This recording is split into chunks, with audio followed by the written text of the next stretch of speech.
Magandang gabi po sa inyong lahat. Narito na ang ikalawang bahagi ng ating kwento na pinamagatan po nating Halik ni Becca. Kwentong ipinadala ng isa nating tagapakinig na nagpakilalang si Nards. Halina at atin pong sama-samang pakinggan. Matapos ko pong maisakay si Becca, pagkapuno ng kanilang sasakyan ay umalis na rin kaagad ito. Kaya sumakay na rin kami ng jeep at nang mapuno ay bumiyahe na rin. Masayang masaya ang lola ko nang makita niya ako. Ganon din yung iba naming mga kamag-anak. Medyo matagal din kasi akong hindi nakapagbakasyon. Nagkatay pa nga sila ng kambing at nagkaroon ng kaunting salo-salo.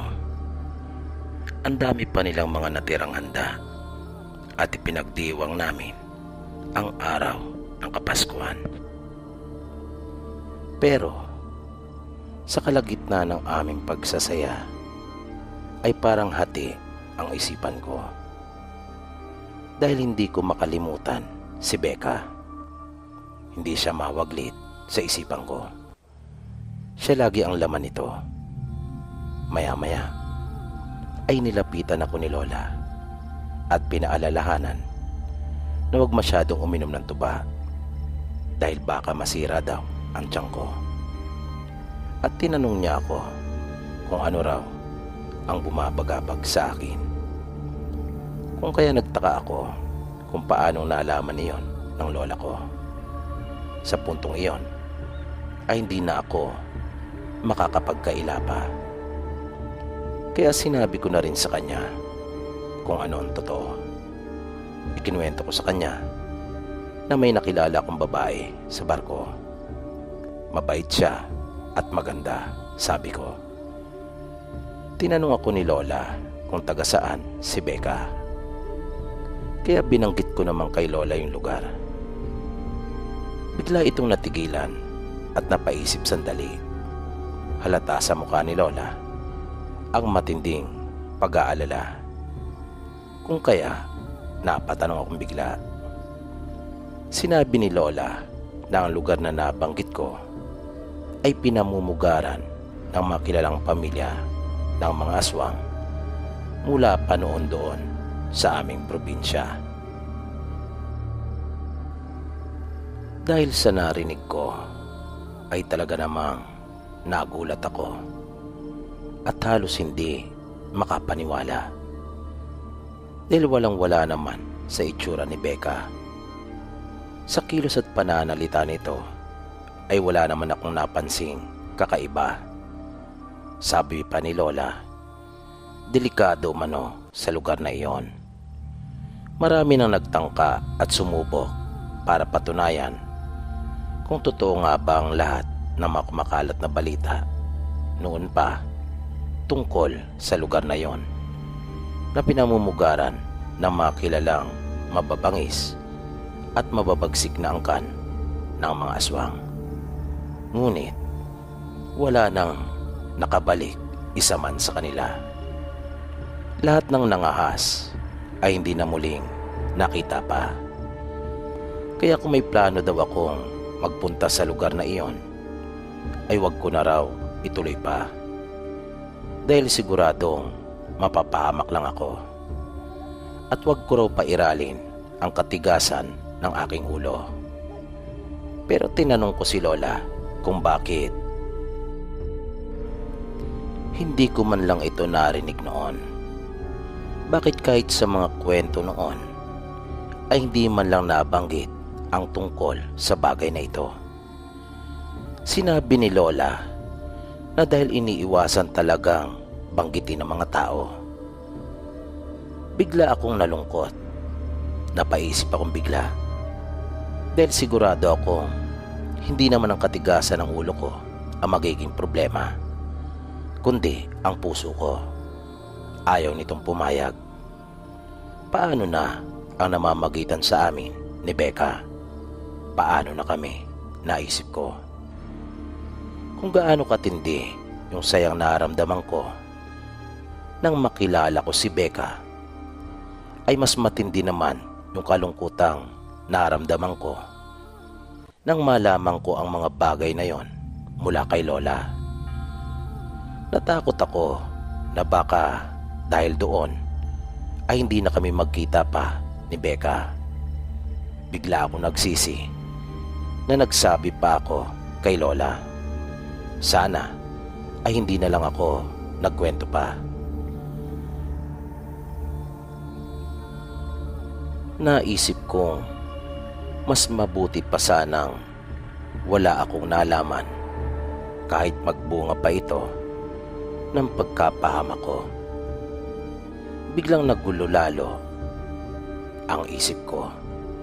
Napabuntong hininga na lamang ako. Kinausap ko ang pinsan kong si Dex at pinakiusapan ko ito. Nasamahan ako sa araw ng pagkikita namin ni Becca at samahan ako hanggang sa kanila. Mabilis naman itong pumayag dahil siguro hindi niya alam kung taga saan talaga si Becca. Medyo nakonsensya naman ako dahil para ko na rin siyang niloko. Ikakasal pa naman ito pagsapit ng buwan ng Enero sa parating na bagong taon. Pero anong magagawa ko? Mukhang tinamaan talaga yata ako kay Becca. Pakiramdam ko noong mga oras na iyon ay siya na talaga at wala nang iba pang babae para sa akin.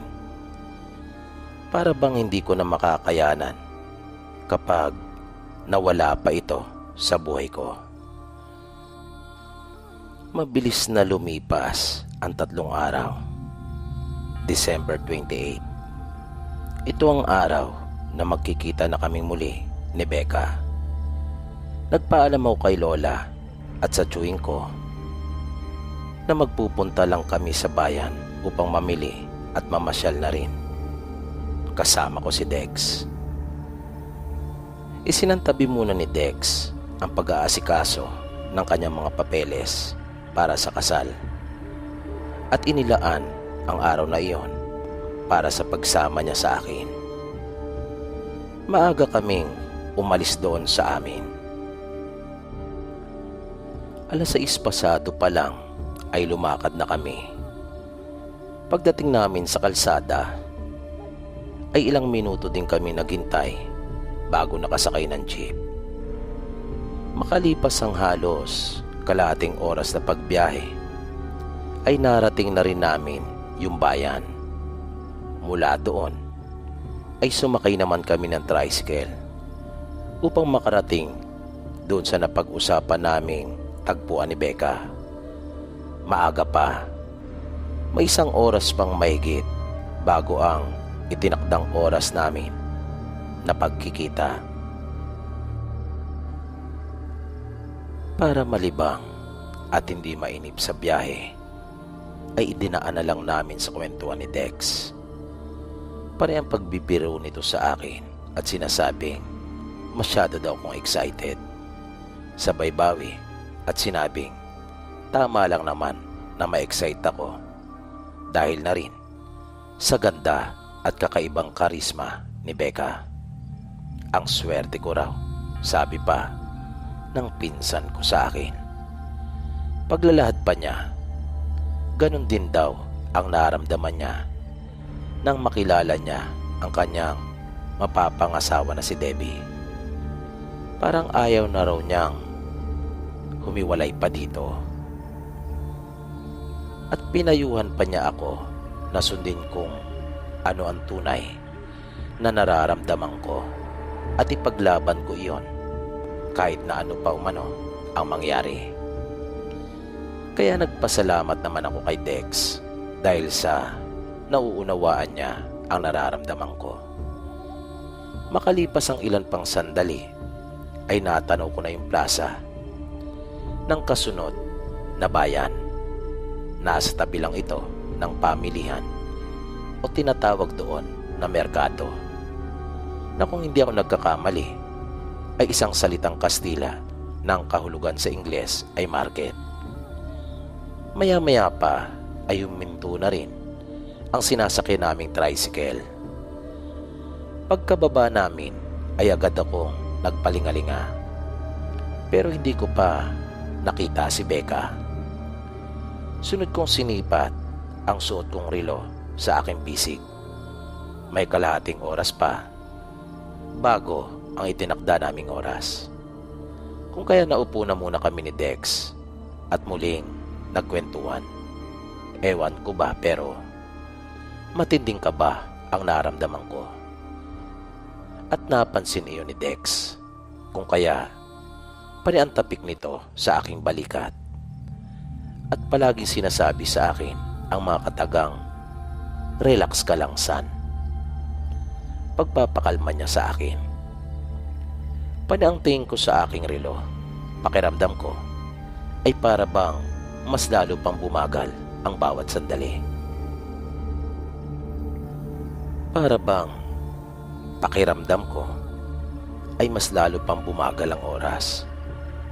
Nakaramdam ako bigla ng pagkainip. Kung kaya kumuha ako ng isang stick ng sigarilyo at nagsindi. Nakita kong nagsindi na rin si Dex at sinabayan ako. Tumayo ako mula sa pagkakaupo at iginala ko ang aking paningin. Pero hindi naabuhap ng aking mga mata si Becca.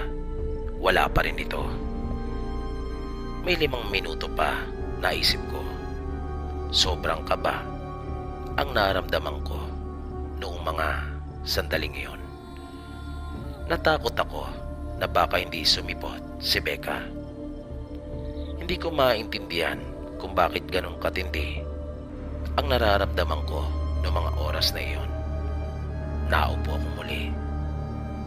Inakbayan ako ni Dex at sinabing, "Darating yon. Easy ka lang." Hindi ako kumibo. Sa halip ay hinitid kong muli ang hawak kong sigarilyo. Sinulyapan kong muli ang aking relo. 2 minuto pa. Kung ano-ano na ang pumapasok sa isipan ko. Mga bagay na maaaring maging dahilan kung bakit hindi siya makararating. Lalong bumilis ang pagkalabog ng dibdib ko. Pakiramdam ko ay para na akong nangihina. Muli akong tumayo. Dahan-dahan kong ibinaling ang aking paningin sa lahat ng direksyon. Wala pa rin si Becca. Tiningnan ko ang aking relo. Eksakto na ang oras. Parang maluluha na ako. Bakit wala pa rin siya? Tanong ko sa aking sarili. Hanggang sa may 5 minuto na ang nakalipas. Lampas na sa aming usapan, ngunit wala pa rin si Becca. Hindi ako umalis sa kinatatayuan ko. Pinagmasdan ko ang aking orasan habang paulit-ulit na tumitingin sa paligid. Baka dumating na si Becca, pero wala pa rin. 10 minuto na ang nakaraan. Nakita kong tumayo na si Dex. Sige, maghintay pa tayo, son. Kahit 1 oras pa ay okay lang sa akin. Sasamahan kita, son, sabi pa niya. Lumipas pa ang ilang sandali. May kalahating oras na ang nakalipas. Ngunit wala pa rin talaga si Becca. Naupo ako at tapayo ko. Inakbayan ako ni Dex. Nang muli kong iangat ang aking ulo, ay nakita ko ang isang babae at siya ay pamilyar sa akin. Siya yung babaeng nakita ko sa itaas ng barko na masamang nakatingin sa amin ng mga pinsang ko. Kung kaya nagtaka ako kung ano ang ginagawa niya doon sa mga oras na yon. At napansin ko na biglang napatayo si Dex at natulala.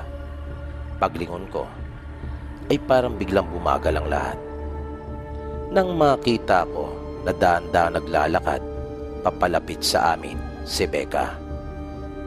Para iyong isang tagpo sa pelikula na hinahangin pa ang mahaba at maganda niyang buhok.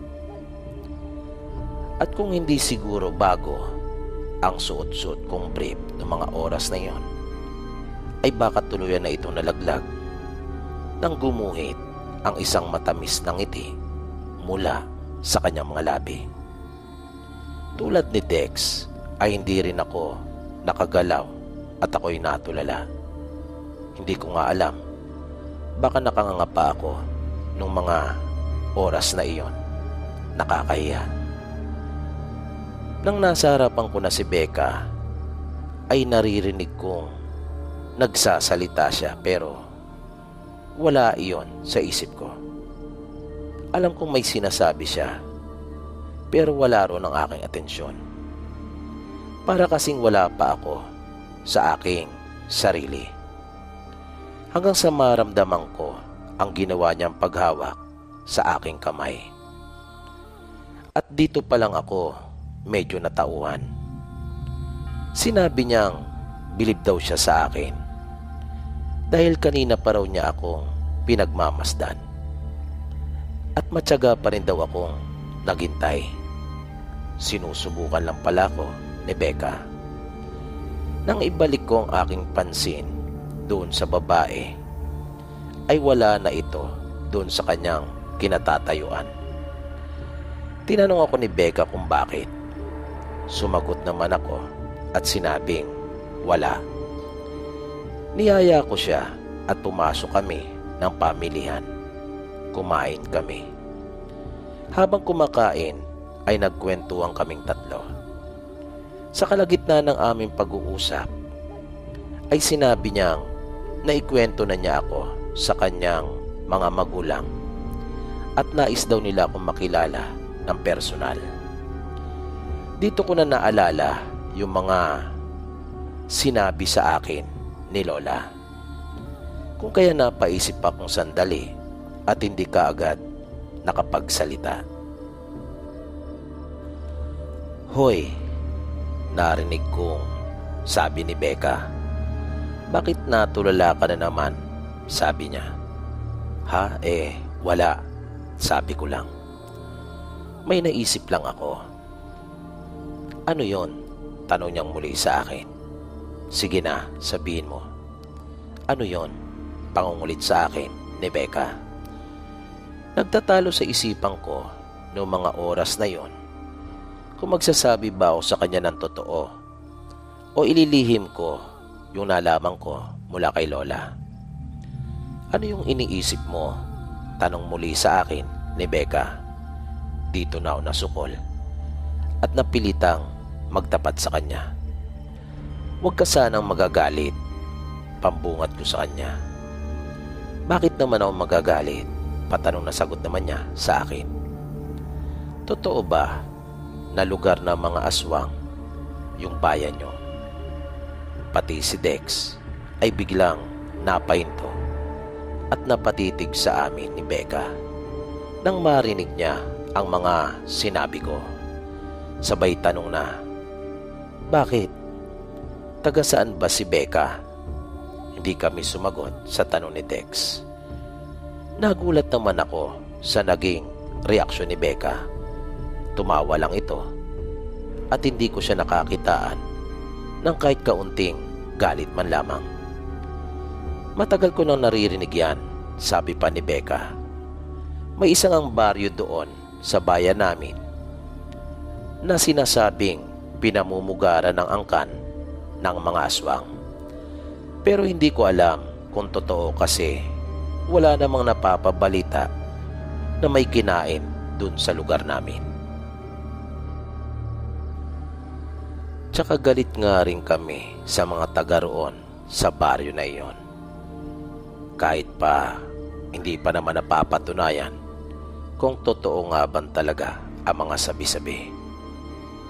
Dahil kasi sa baryo nila, pati tuloy kami ay nadadamay. Pero malaki naman ang bayan namin at isang baryo pa nga ang layo ng baryo na yon mula sa amin. Patuloy na pagpapaliwanag ni Becca sa amin ni Dex. O ano, sasama ka na ba? Tanong niya sa akin. Biglang nagulat si Dex. Ano? May usapan kayo na pupunta si Nard sa inyo ngayon? Sasama siya sa inyo? Oo, tugon ni Becca. Bakit? Hindi ba niya nasabi sa iyo? Nako, naloko na. Nanlulumong sabi ni Dex. Patay tayo niyan, kanila lola. Ano ka ba? Wala namang mangyayaring masama sa atin, sabi ko naman kay Dex. Hindi mo ba narinig yung mga sinabi ni Becca? Isang baryo pa ang layo ng sa kanila, doon sa pinaniniwalaang lugar ng mga aswang. Tsaka babalik din naman kagad tayo. Kaya nga, umalis na tayo ngayon nang upang sa ganon ay maabutan pa natin ang last trip, sabi ko sa pinsan kong si Dex. Tama, pagsang-ayon na tugon naman ni Becca. O ano, tara na, pagyayaya nito. Sandali, di ko pa nga ubos itong halo-halo ko eh, pagbibirong sabi naman ni Dex. Matapos iyon ay nagpunta na kami sa paradahan ng mga jeep at sumakay na kami. Mahigit 1 oras din ang biniyahe namin. Pagbaba namin ay may nilakad pa kaming kulang-kulang 2 kilometro bago narating ang mismong bahay nila Becca.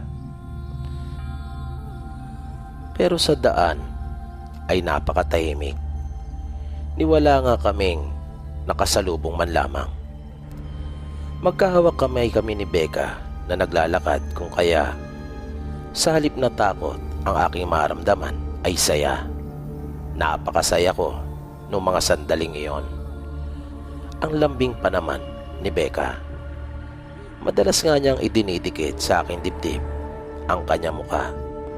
Panay naman ang reklamo ni Dex at halatang naiinggit lang. Kaya sinabi ni Becca sa kanya na dapat daw ay isinama na lang din niya yung kanyang girlfriend.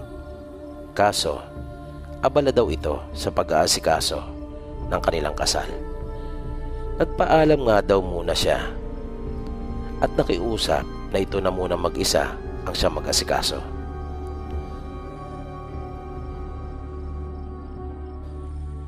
May mga ilang kabahayan din naman kaming nadaanan habang naglalakad, pero pa mga nakasarado ang mga ito. Napakatahimik talaga. Nang tanungin namin ni Dex si Becca, ay sinabi nitong may mga gawain ang mga ito nasa kanilang mga bukid, kung kaya walang tao sa kanilang mga bahay. Pero ang ipinagtataka ko, wala rin silang mga alagang hayop. Doon kasi sa lugar namin, halos lahat ng mga tao ay may mga alaga. May mga manok, yung iba nga may baboy pang alaga, at lahat ay may alagang aso bilang bantay. Kung kaya may mga ingay sa kanilang bahay pagdaraan ka. At kung bakit kahit huni man lamang ng ibon doon sa kanilang lugar, ay wala talaga akong narinig man lamang. Isang bagay na para bang napaka-weirdo at para sa akin ay lubang hindi pangkaraniwan. Maya-maya ay itinuro na sa amin ni Becca ang kanilang tahanan. At nakita nga namin ni Dex ang isang lumang bahay na yari sa pinaghalong tabla at mga kawayan. Nababakuran nito ng mga patay na halaman. Halos wala na mga dahon at tuyot na. Habang sa likurang bahagi naman at sa magsing gilid ay may mga punong nagtataasan at naglalakihan na sa itsura pa lang ng mga ito ay masasabi mo ng matatandang puno na. Nababalot ng mga naglalaki ang baging at nakukulimliman noon ang bahay nila Becca. Kung kaya may kadiliman doon sa kanilang bahay.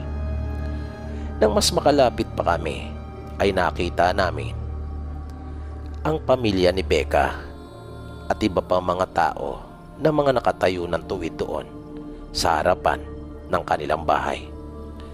At tila ba inaabangan talaga ang aming pagdating. Pero kabaliktaran sa naranasan ko nang dumating ako sa amin.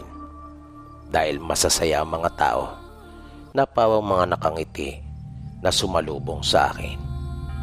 Habang yung mga taong naroon sa bahay nila Becca ay walang kare-reaksyon ang kanilang mga muka na mga nakatitig lang sa amin. Seryoso ang mga ito at nakakapaso ang kanilang paraan ng pagkakatitig. Kung kaya nga nagkatinginan kaming bigla ni Tex. Nang nasa harapan na nila kami ay pinakilala kami ni Becca sa kanyang mga magulang at kapatid. Matipid ang naging tugon ng kanyang ama. Malaking tao ito at may nakasukbit pang itak. Kaya naisip ko na marahil ay kagagaling lang nito sa kanyang gawain sa bukid.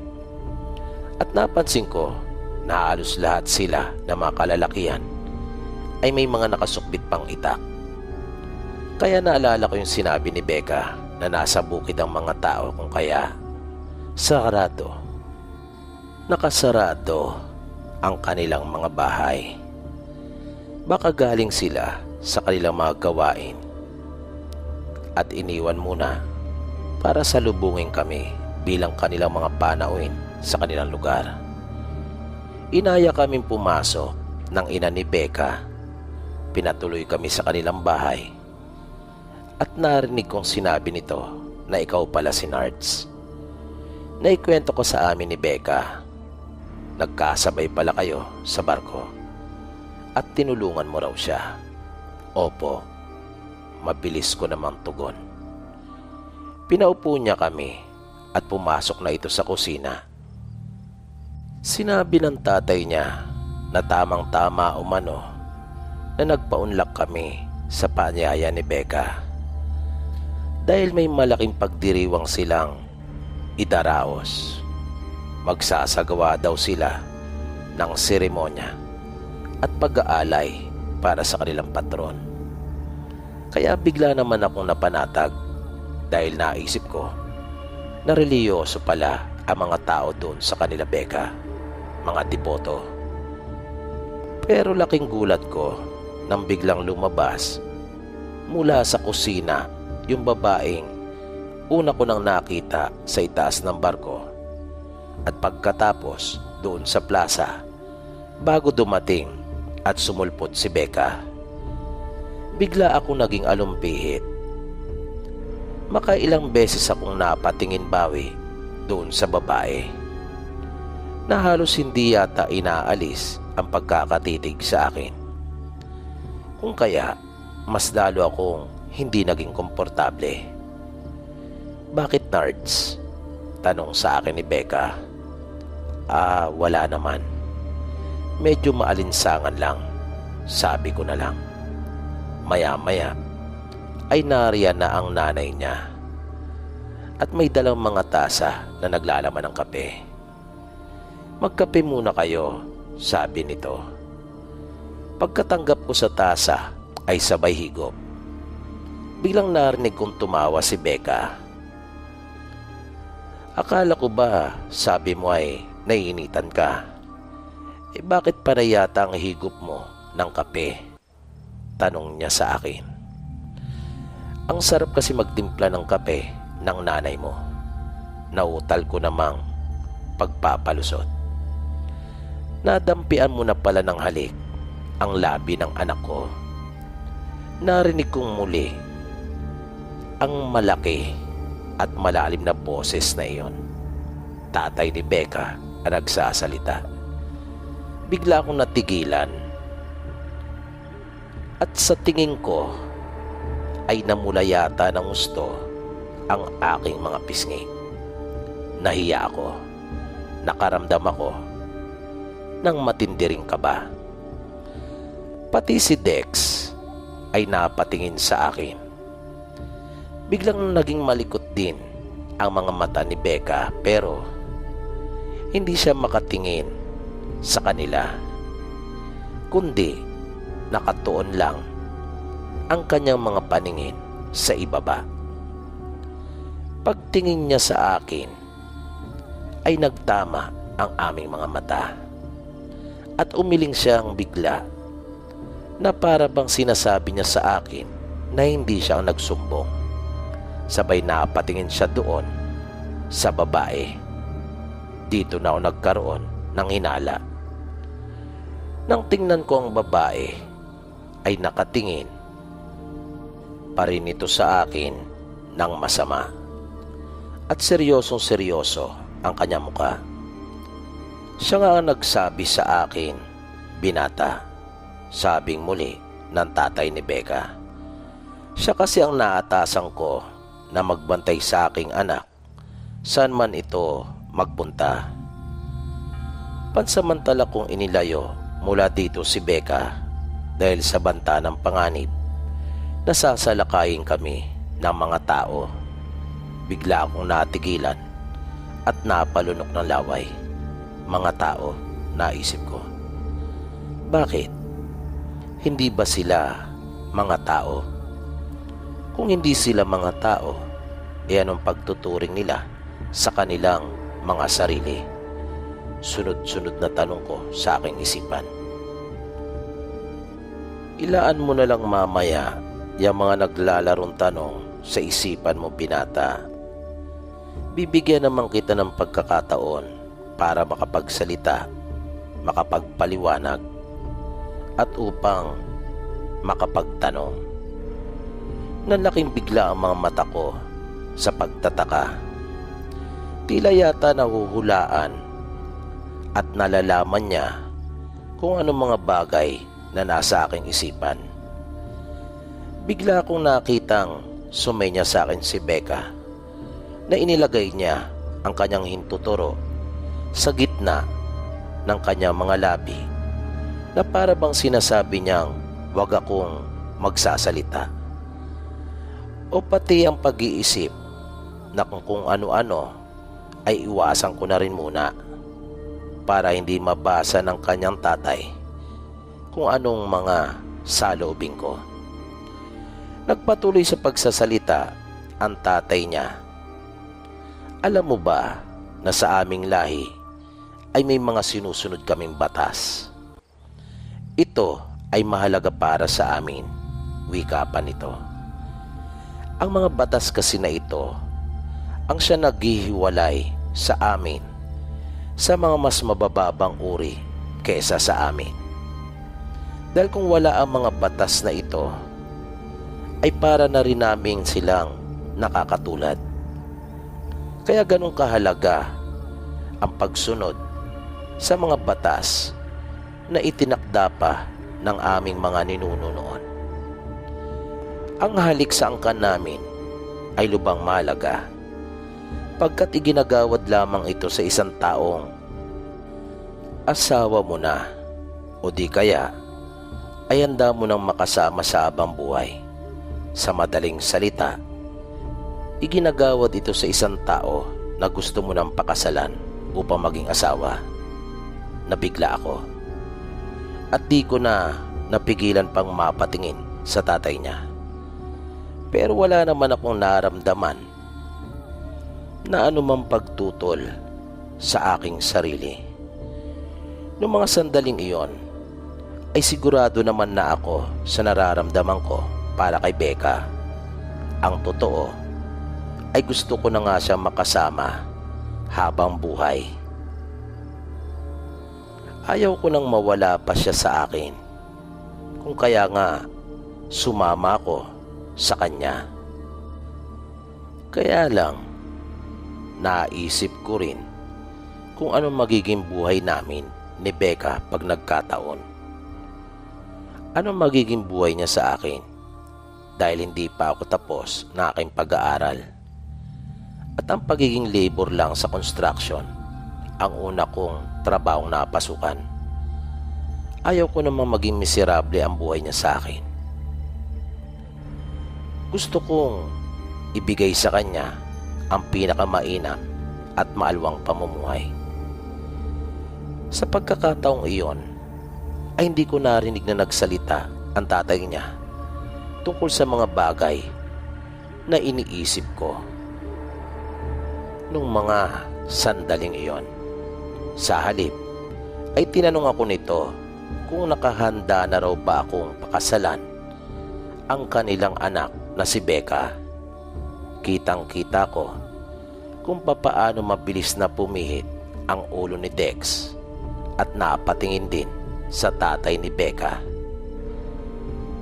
At pagkatapos ay bumaling naman sa akin. Binata, sabi ng tatay ni Becca, nasa iyo ang pagpapasya. Kasal o kawa? Tanong niya sa akin na halatang may pagbabanta. Dito po pansamantalang nagtatapos ang ating programa. At sana po'y inyong nagustuhan ang kwentong ating itinampok sa pagkakataong ito. Sana po ay patuloy niyo pang subaybayan ang mga susunod pa nating kwento. Maraming salamat po at hanggang sa muli.